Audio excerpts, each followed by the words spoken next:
पहले गुरदासपुर और अब पठानकोट में हुए आतंकवादी हमले में आतंकवादी सेना की वर्दी में आए थे। इसी वजह से किसी को उन पर शक नहीं हुआ।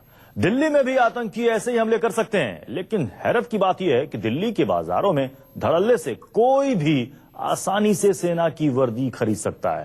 देखिए न्यूज़ 24 की खास पड़ताल।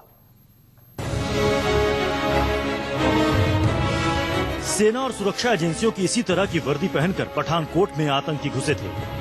सूत्रों के मुताबिक दिल्ली में आतंकी सुरक्षा एजेंसियों को चकमा देने के लिए सेना की ड्रेस का इस्तेमाल कर सकते हैं। सेना की ये वर्दी उन्हें आसानी से मिल सकती है, क्योंकि दिल्ली के कई जगहों पर ये वर्दी बिना किसी आईडी प्रूफ दिखाए बिक रही है।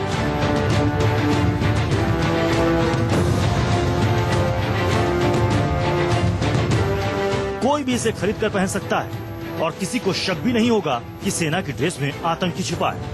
राजधानी में ये वर्दी कैसे जगह जगह मिलती है, हमने इसकी पड़ताल की। यह है दिल्ली कैंट का गोपीनाथ मार्केट।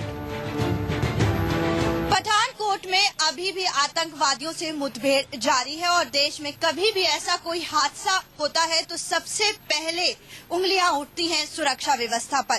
और उसी को लेकर के इस बार जो उंगली उठी है वो कहीं ना कहीं उंगली इस बात पे उठी है कि आर्मी की जो ड्रेसेस है वो काफी आसानी से मिल जाती हैं। और इसी का जायजा लेने के लिए हम आए हैं दिल्ली कैंट के गोपीनाथ मार्केट में, जहां पर आप देख सकते हैं यहाँ पर आर्मी से रिलेटेड हर तरह का सामान मुहैया है। मगर यहाँ पर जो है जो लोग काफी पुराने हो चुके होते हैं वो एक नजर में पहचान जाते हैं कि आखिर सिविलियन कौन है।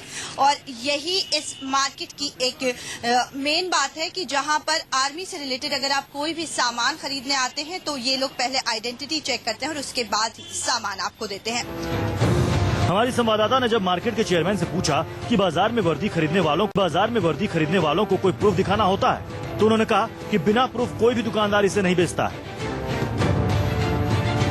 99% सभी की हम आईडी चेक करते हैं और जिसपे हमें लगता है कि तो आईडी दिखाओ, नहीं तो सामान नहीं देंगे। हम देते ही नहीं है सामान, सिविलियन को वैसे ही सामान नहीं देते। हमने 10 जगह लिख के लगा रखा है, सिविलियन के लिए यूनिफॉर्म पार्ट अवेलेबल ही नहीं है। और मार्केट में हर दुकान पे हमने बोल रखा है और हर दुकानदार किसी की भी आईडी चेक करता है और हर दुकान पे फौजी सामान हो चाहे ना हो, सब सामान चेक करके ही देते हैं। लेकिन जब हमने यहाँ आने वाले आर्मी के खरीदारों से पूछा तो पोल खुल गई। आर्मी के जवानों ने बताया कि यहाँ बिना आईडी प्रूफ के सामान मिल जाता है। आर्मी पर्सन की जो भी चीजें यहाँ परचेज होती हैं गोपीनाथ बाजार सदर में, वो बिना इंक्वायरी के और बिना आई कार्ड के सरासर बिक रही हैं। इन पे रिस्ट्रिक्शन होना चाहिए। दिल्ली की तरह गाजियाबाद में भी सेना की वर्दी आसानी से मिल रही है। खरीदने के लिए कोई मानक नहीं है। दुकान पर आने वालों को बिना पहचान देखे ही दे दी जाती है। गाजियाबाद में हम 5 दुकानों पर पहुंचे और हर दुकान पर पता चला कि आईडी प्रूफ दिखाना जरूरी नहीं समझा जा रहा है। सेना की वर्दी बेहद अहम होती है और इसे बाजार से नहीं खरीदा जा सकता।